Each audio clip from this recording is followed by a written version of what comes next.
Տեսեք, այսօրվա բողոքի թեման ընդհանուր on-line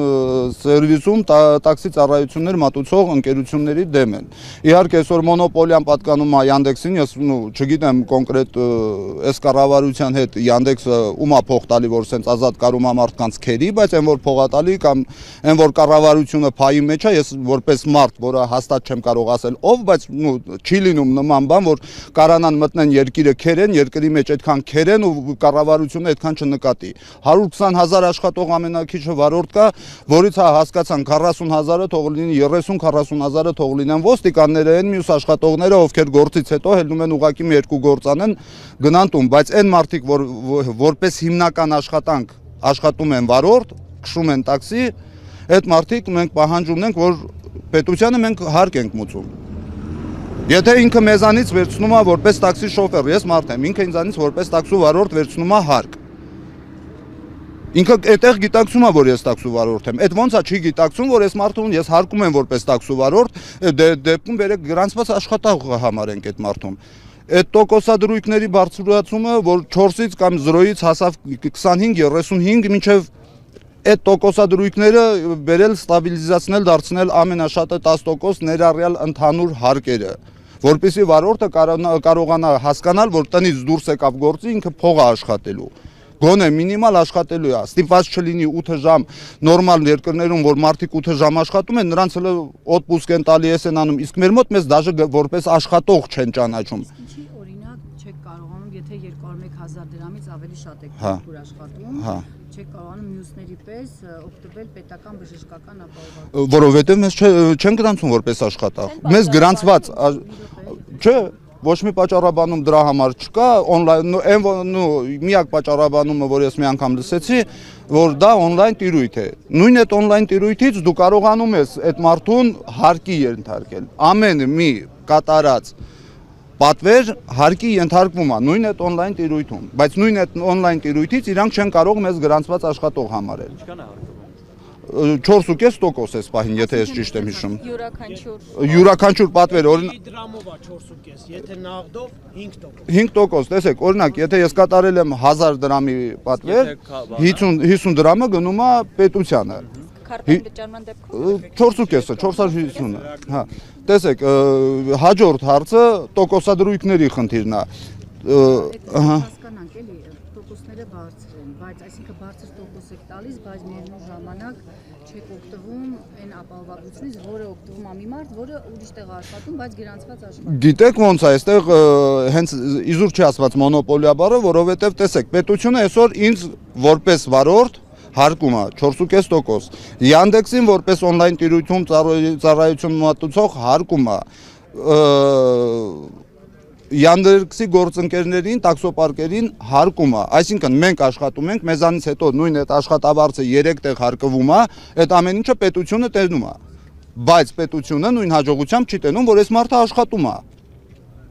Հենց հասնում է արդեն հենց ներքին խավի աշխատողին, ով որ իրոք պախատ անում, աշխատում է, այդ մարդուն հենց հասնում է հերթը, արդեն պետությունը չի տեսնում։ Իսկ ինչի ԱԶ չեք գրանցվում։ ԱԶ-ները օրինակ բժշկական ապահովագրությունից օգտվում են, եթե վճարեն։ Այսինքն ես մի հատ էլ ԱԶ գրանցվեմ, ԱԶ-ում վճարում կատարեմ,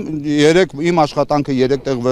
գանձվում է պետության կողմից, դա հեչ, մի հատ էլ 4-րդը դաբավի տանեմ։ Որպեսզի օգտվեք բժշկական։ Հենց դա է մեր պահանջը, որ եթե արդեն իրանք մեզ հարկում են որպես աշխատող, թող բարի լինեն, գրանցեն որպես աշխատող, հասկանալով, որ կա մարդիկ, որ ամսվա մեջ կարող ընդհանուր 100,000, 150,000 ուղակի գործից հետո քշեն, որպեսզի այդ մարդիկ չխառնվեն մեր հետ, ովքեր աշխատում են տաքսում որպես հիմնական գործ։ Թող շեմ նշանակվի 150-200,000-ն է, որը եթե ես ամիսը քշում եմ 200,000, ուրեմն այդ ամսը ուրեմն ես համարվում եմ աշխատող։ Իսկ այդ պետությանը վճարվող հարկի անունը ինչ է։ Պետական եկամուտ։ Պետտուրք։ Այսինքն սոցվճար չի եկամուտ։ Չէ։ Պետտուրք։ Դուք հիմա ընդհանուր ձեր շահույթից ինչքան եք հարկվում, հանած պետական հարկը ու նաև դուք տալիս եք ձեր on-line տաքսի ծառայությանը, հա, որպես ծառայություն մատուցող գումար, ինչքան է հարկը։ Տեսեք, այսօրվա դրությամբ այսպիսի մի նրբություն կա, որը չգիտեմ վարորդները խոսել են, ասել են, թե չեն ասել, օրինակ պատվեր չի ուղարկի, եթե դու չմիացնես Մոյ ռայոն իմ շրջանը։ Մոյ ռայոնը դա պլյուս 25% իրենց հարկին, պլյուս եւս 1-ից 9%, այսինքն 34% մաքսիմալ կարողանում է գանձել Yandex-ը։ Միջինում իշքան։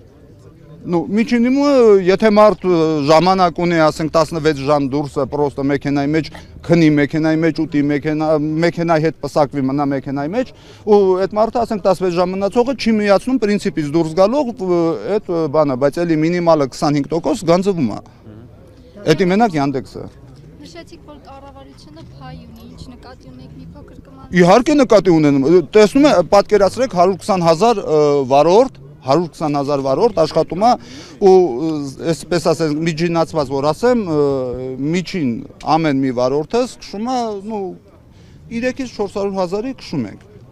հետևաբար այդքանը որ բազմապատկում եք այդ միլիոնները որ երկրից դուրս է գալիս հնարավոր չի այս փոքր երկրում աչք նու չտեսնել այդ ամեն ինչը չհասկանալ այդ ամեն ինչը հնարավոր չի այս փոքր երկրում ամեն ամիս 120,000 հոգուց այդքան փող գանձել ու որ կառավարությունը կամ փայ չլինի կամ էլ ինքը չգանձի հենց։ Այս ստորագրահավաքը ինչի մասին է, ինչ պահանջ։ Այս ստորագրահավաքը այսպես ասած առաջինն է, բայց ոչ վերջինն է, որովհետև հիմնական պահանջներն ենք մենք ներկայացնում առանց շատ այսպես ասած մանրանալու մենք մեր այս հավաքի բուն թեման կազմում է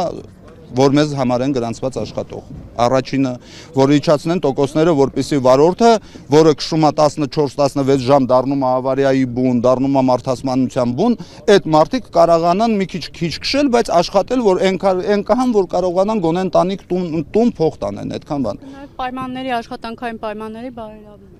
Դե մենք պահանջում ենք տոկոսի իջեցնումը, որը իր հերթին կբերի, այո, արդեն աշխատանքի բարելավմանը։ Քանի ստորագրություն է պետք ստույգ չեմ կարող ասել, հեսա կճշտենք։ Yandex-ը ունի 120,000 աշխատող, որը գրանցված է։